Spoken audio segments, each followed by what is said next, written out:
Hello guys, स्वागत है आप सभी लोगों का एक बार फिर से हमारे इस प्यारे से चैनल यूपीपीसीएल विद यूक्यू।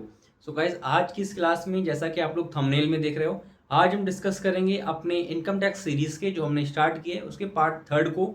और इसमें हम लोग एक बहुत इंपॉर्टेंट अलाउंस को डिस्कस करेंगे, दैट इज इंटरटेनमेंट अलाउंस। कभी कभी क्या करती हैं कंपनीज या गवर्नमेंट, क्या करती है अपने एम्प्लॉयज़ को इंटरटेनमेंट के लिए भी कुछ अमाउंट प्रोवाइड करा देती है। उसी को हम लोग बोलते हैं इंटरटेनमेंट अलाउंस।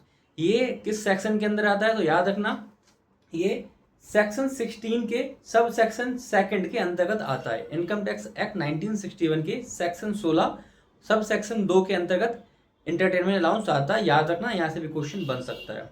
अब इसके सबसे पहले मैं रूल्स बताऊंगा, जैसे कि मैंने पिछली वीडियो में डिस्कस की थी, ठीक है। और फिर इसकी कैलकुलेशन, टैक्सेबल अमाउंट की गणना किस तरह से करते हैं वो भी मैं बताऊंगा।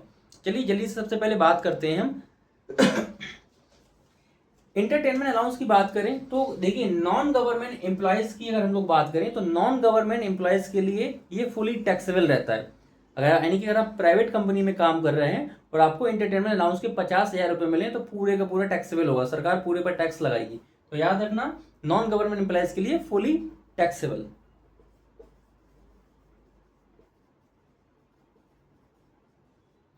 अब बात करते हैं हम लोग कि गवर्नमेंट एम्प्लॉयज़ के लिए। तो गवर्नमेंट एम्प्लॉयज़ को जो भी इंटरटेनमेंट अलाउंस मिलता है उसका कुछ पैसा एग्जाम्प्ट कर देती है गवर्नमेंट, एक लिमिट है उसकी, और बचे हुए पैसे पर टैक्स लगाया जाता है। तो जल्दी से इसकी टैक्सेबल अमाउंट की गणना करने के लिए पहले मैं इसके रूल्स बता दे रहा हूँ कि हम कैसे इसको कैलकुलेट करेंगे टैक्सेबल अमाउंट, ठीक है, इंटरटेनमेंट अलाउंस की।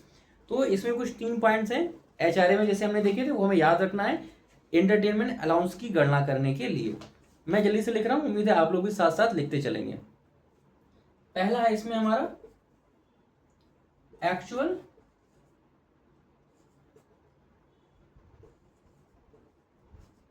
Year receipt. आपको इंटरटेनमेंट अलाउंस का कितना पैसा मिला, फर्स्ट पॉइंट पे हम वो लिखेंगे।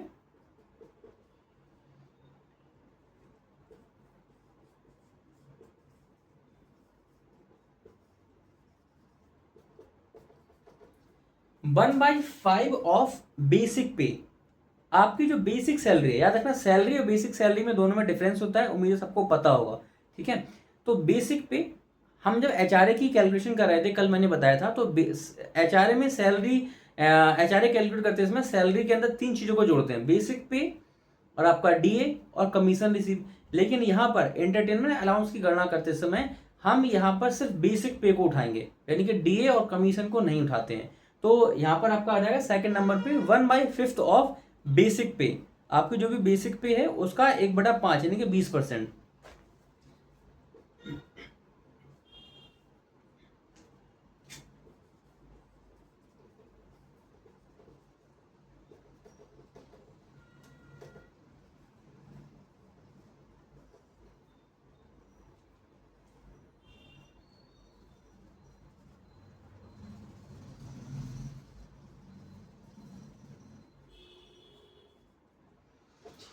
देखिए थर्ड नंबर पे इसमें हमारा आ जाता है मैक्सिमम 5,000, यानी कि इंटरटेनमेंट अलाउंस में गवर्नमेंट आपको मैक्स टू मैक्स 5,000 रुपए तक की छूट देगी। सपोज करिए आपको अगर 10,000 मिला है तो 5,000 की छूट मिल जाएगी, बचा हुआ जो 5,000 है गवर्नमेंट उस पर टैक्स लगाएगी। अगर आपको इंटरटेनमेंट का अलाउंस का फॉर एग्जाम्पल 50,000 मिला है तो सिर्फ 5,000 तक की मैक्सिमम आपको छूट मिलेगी, बचा हुआ जो 45,000 होगा उस पर गवर्नमेंट टैक्स लगा देगी। तो याद रखना, मोटा मोटा मैक्स टू मैक्स 5,000 तक की छूट मिल सकती है हमें। अब इसकी हम गणना करेंगे। फॉर एग्जाम्पल गवर्नमेंट ने किसी को दिया है, अगर हम लोग बात करें, अब मैं इसको एग्जाम्पल वैल्यू लेकर समझ रहा हूँ। अच्छा, क्वेश्चन ले लेता हूँ, चलो। फॉर एग्जाम्पल किसी का बेसिक पे है, मैं शॉर्ट में लिख दे रहा हूँ बेसिक पे, ठीक है। बेसिक पे किसी का है 50,000, ठीक है। और उसको एंटरटेनमेंट अलाउंस मिला है, उसको 8,000 रुपए का, ठीक है। और इससे पूछा calculate taxable amount of HRA. यहाँ पर देखिए मैंने सिर्फ 2 चीजें लिख दी हैं, बेसिक पे और आपका क्या बोलते हैं इंटरटेनमेंट अलाउंस की कितना अमाउंट मिला है। क्वेश्चन में जब आपसे एंटरटेनमेंट अलाउंस पूछेगा अगर, तो बहुत सारी चीजें दिएगा वो, जानबूझ के आपको कंफ्यूज करने के लिए कई सारी चीज आपको यहाँ पे डीए भी दे देगा, आपको कमीशन रिसीव भी दे देगा, ठीक है, आपको ये भी बता देगा दिल्ली में रहता है, मुंबई में रहता है, मतलब कुल मिला के आपको कंफ्यूज करेगा। लेकिन हमें अपने अगर रूल्स पे पकड़ है तो हम कंफ्यूज नहीं होंगे और हम सही अमाउंट को निकाल लेंगे। तो क्वेश्चन हमारा ये है, बीपी बेसिक पे है उसका 50,000 का, तो रूल हमारा क्या कहता है, सबसे पहले एक्चुअल अमाउंट रिसीव हमें लाना है। तो एक्चुअल अमाउंट कितना रिसीव हुआ है, एक्चुअल अमाउंट रिसीव हुआ है उसको 8,000 रुपए का, ठीक है। तो यहां पर हम लिख देंगे 8,000 रुपए, ठीक है। सेकंड पॉइंट में हमें चाहिए 1/5 ऑफ बेसिक पे, जितना भी उसका बेसिक पे है उसका 1/5। तो बेसिक पे हम जानते हैं 50,000 का गिवन है, 50,000 का 1/5 कितना हो जाएगा, 10,000। तो यहां पर आ जाएगा हमारा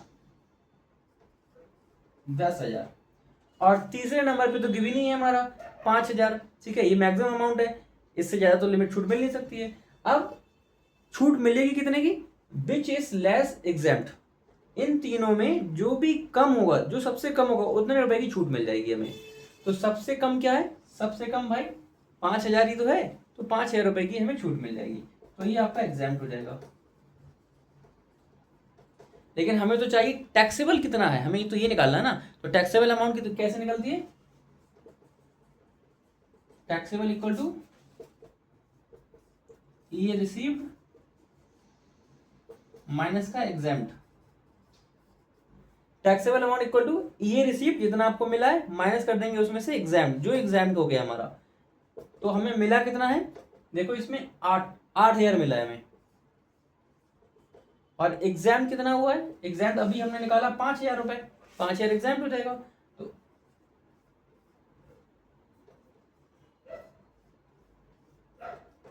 8,000 में से 5,000 माइनस कर दोगे, इस तरह से आपका 3,000 रुपए का टैक्सेबल ये आ जाएगा। यानी कि जब हम टैक्सेबल अमाउंट की गणना कर रहे होंगे तो सैलरी के साथ साथ आप 3,000 रुपए और जोड़ेंगे एंटरटेनमेंट अलाउंस के। हालांकि आपको मिले 8,000 थे, लेकिन 5,000 की सरकार ने आपको छूट दे दी, बचा कितना 3,000। 3,000 रुपए पे सरकार आपसे टैक्स ले लेगी, यानी कि ये अमाउंट आपकी सैलरी में जोड़ दी जाएगी जब हम टैक्स की गणना कर रहे होंगे। आई होप गाइस आपको इतना क्लियर होगा। अगर इसमें किसी बच्चे को कोई भी डाउट है तो हमारे व्हाट्सएप ग्रुप पर मुझे कमेंट कर सकते हैं। मेरा व्हाट्सएप वहाँ पे नंबर भी है, आप मुझे 7 बजे के बाद शाम को कॉल भी कर सकते हैं अगर आपकी कोई क्वेरी है। सैटरडे संडे में आप मुझे कॉल कर सकते हैं आफ्टर 7, ठीक है। और इसके अलावा अगर आपने क्या बोलते हैं वीडियो को एंजॉय किया, आपको लगता है क्लास आपके लिए हेल्पफुल रही है, तो प्लीज़ वीडियो को लाइक और सब्सक्राइब करना ना भूलें चैनल को। तो that's all for today guys, मिलते हैं अगले सेशन में। Till then take care, bye bye.